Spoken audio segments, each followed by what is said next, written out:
J'appelle le prochain intervenant, David Robert, ancien membre du gouvernement britannique.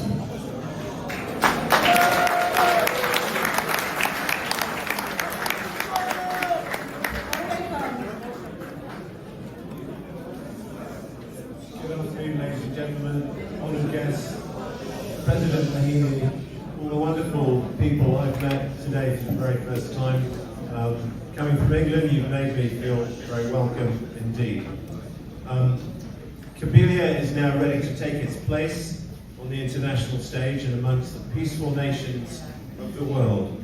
Support for this process is support for human rights, your own economic development, independent of China, hopefully, and for a democratic future in North Africa. I want to be brief, but offer my huge congratulations to the President, his great support team. I've met most of you today. You're a wonderful group. Thank you very much indeed.